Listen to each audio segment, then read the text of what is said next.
Hey guys, Simon here, and today we're going to be talking about the 5 common mistakes that I see from micro and low stakes players that I've coached, that I've chatted to, and as a former low stakes and micro stakes player myself, I'm going to talk about the mistakes that I've made, the mistakes I see my students make, and I think they're pretty common. It's pretty consistent across most people stuck at low and micro stakes.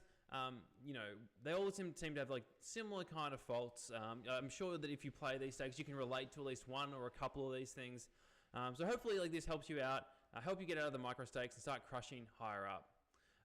Before we get into the video today, I wanted to get you guys know that Jimmy Durade is still giving away his 7 tips for how to crush pre-flop. If you want to get better at your pre-flop game, go check it out below. I think it's one of the common mistakes I see from low stakes players. They don't play pre-flop well, so there's no excuse. Free resource in the description below. Go check it out.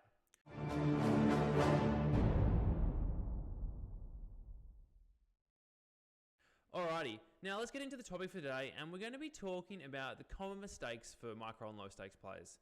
I've got about 5 here, and the first one I've got, and if you're rocking up, you're watching this video, this might not apply to you so much, but it's not putting enough time into studying inefficiently. So you're here, you're watching an educational resource on poker, you're putting a bit of time into study, but how much actually of your dedicated energy right now are you putting into this? Are you paying full attention? Is this on the side while you do your job? Is this on the side while you play poker? Are you watching a video while you eat dinner? A lot of guys I know, they study poker, but they don't really, take it in. It kind of just plays in the background. They have streams on always. There's constantly poker-related content, and quite often it's more poker entertainment than it is actually poker educational.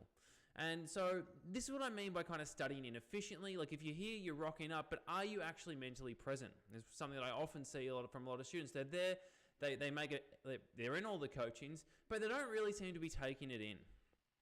The other issue I see with studying is that a lot of guys just don't study at all. A lot of guys don't put any time into their work off the table. They just like to play low stakes. They want to move up. They want to get better, but they don't put any time into their game, and you're just not going to progress unless you put some time in off the table.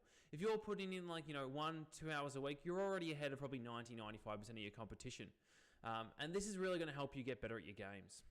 Now, it's important when we do study, though, we do study efficiently. It's important that we pay our full attention. You really take a deep dive. It doesn't need to be long. I'm not saying you need to spend 3 or 4 hours a day in Sims, running scripts, working your ass off to get better. But when you do put the time in, make sure that you're doing it with high attention to detail, high focus, and that you're actually studying the right things. This is the other thing that I really wanted to touch on is when you study spots that are actually going to contribute to your win rate. It's all well and great to work out what your turn check raise after the flop goes check in a 4-bet pot is, but how often is that spot actually going to occur? How much is that going to improve your win rate? The real bread and butter, these common spots, single raise pots, wide range spots, c-betting, turn barreling, delay c-betting, 3-bet pots, button versus big blind. All this kind of stuff is really going to make a really big difference to your win rate because they happen all the time. That's what's going to happen over and over. And if you get really good at a really boring spot, that's actually going to improve your win rate more than some of these funkier, cooler things where you're 300 big blinds deep and maybe you lost a big pot.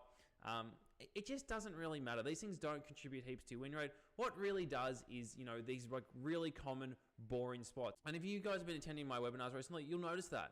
I've been covering a lot of pretty standard, what seems pretty boring spots. Stuff like big blind defense versus button c-bets. Big blind defense versus double barrels. What this looks like, and this stuff isn't the most exciting stuff in the world, but it gives you a real good fundamentals grasp around how to play poker.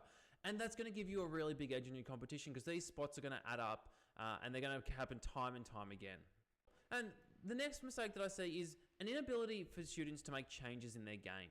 So they might rock up to the coachings, they might hear you out, they might pay attention, they might go, this sounds cool. But when it comes to their own money on the tables, they aren't able to make the changes in their game because it doesn't feel comfortable. It's a little bit scary. They're stepping out of their comfort zone. And so what often happens is they'll maybe learn a new concept. They'll go, cool, this sounds interesting. And then in a couple months time when we go to check up on where they are in their game, they're still making the same mistakes. They haven't actually got anywhere. And when you question on it, you start to hear the old rhetoric again. Now this is a real issue because if you're not, there's a reason that you are stuck at micro or low stakes. It might be a bankroll issue, it might be a tilt issue, it might be just a lack of fundamentals issue. But unless you're willing to address these things and make changes in your game to fix this, you're not going to go anywhere. I was stuck at 25, 50-0 for years. Could never really get past it. It wasn't until I really put time into studying and making a bunch of changes in my game through getting coaching that I actually started to progress and find a way out. So it's really important that when you do study, when you learn new things, take it down to a game. It's going to be scary. You're going to be uncomfortable. Review it afterwards. Ask a friend, did I do this well? But it's important that you try to make these changes and you are evolving as a player. The next tip is going to be a little bit more practical, and I think it's actually probably a little bit more relevant to why a lot of people are stuck in smaller micro stakes. And that's just poor game selection as a whole.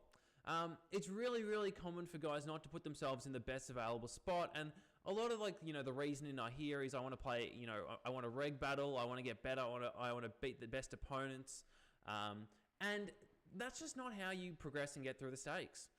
The real fact of the matter is that micro stakes have really, really high rake. There's quite a high rake environment.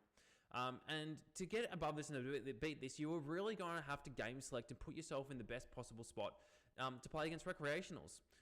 Games at the highest stakes run around recreationals as well. This is no different, but for some reason at low stakes and micro stakes, there's this kind of video game kind of aspect where they want to beat the end boss to their level.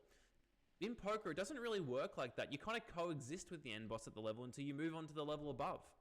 So, quite often, you'll see guys that are like, oh, I really want to play a ton of hands. I want to play 100,000 hands in a month, so I'm going to 4-table Russian cash.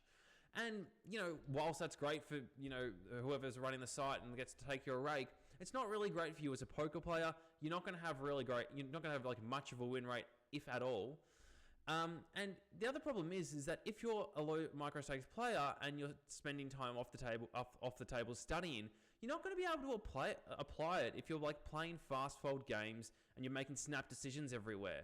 If you've spent the time learning a new concept, working out a new c-bet strategy, when you got 4 fast fold tables going, are you going to be able to apply it? I know one of the biggest jumps that I made forward into my game is I got rid of fast fold tables for 5-6 months. I just played 4 reg tables, and it felt really slow at first, but I was able to make really concise, really good decisions.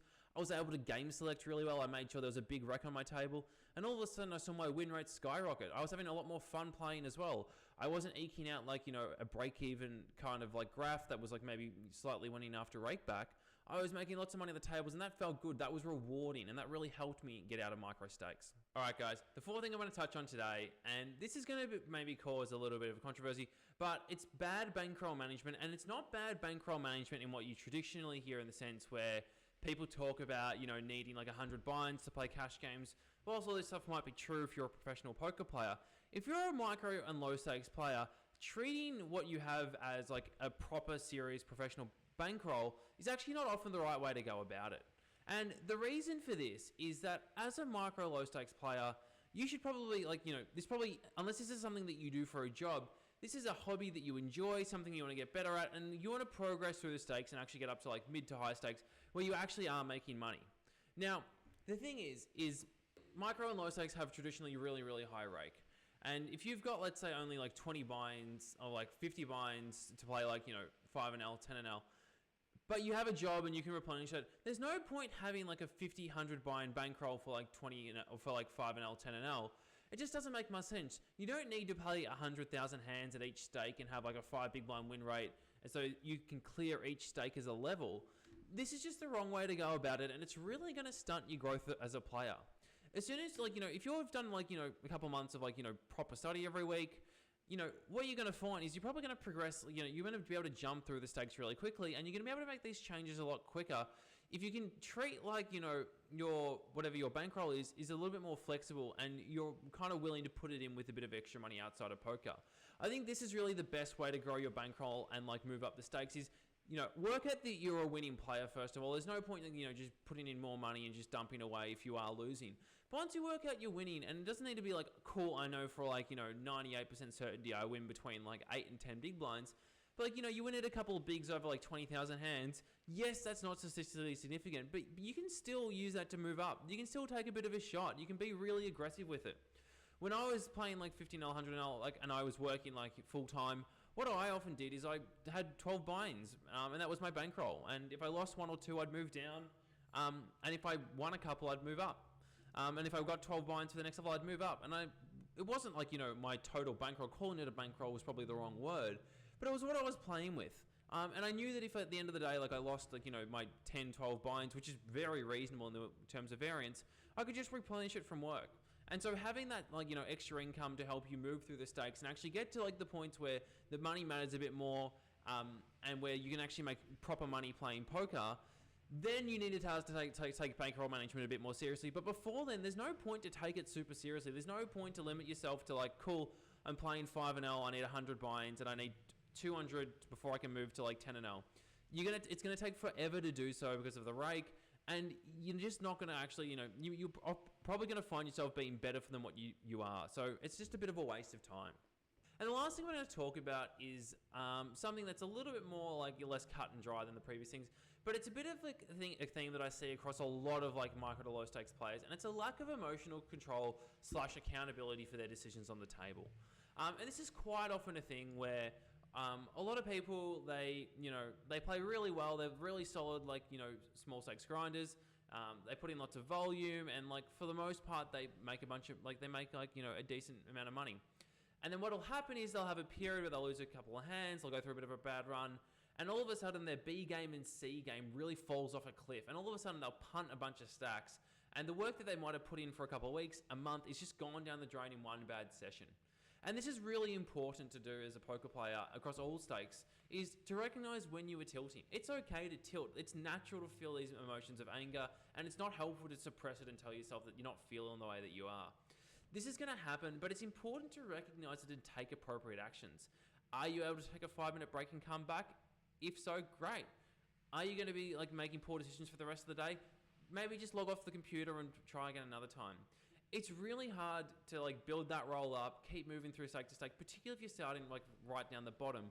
That it's really important that you don't spew a bunch of binds, because unfortunately you don't have it's very hard to get win rates above like 8 to 10 big blinds nowadays. So you're going to be eking out like, a medium to moderate win rate over like, tens of thousands of hands. And if all of a sudden all it takes is a bad weekend to like dust off weeks and months of hard work, you're never going to get anywhere. You're going to lose motivation, and you're going to end up just kind of, not really getting anywhere with poker. It's going to be unsatisfying and, to be honest, quite stressful.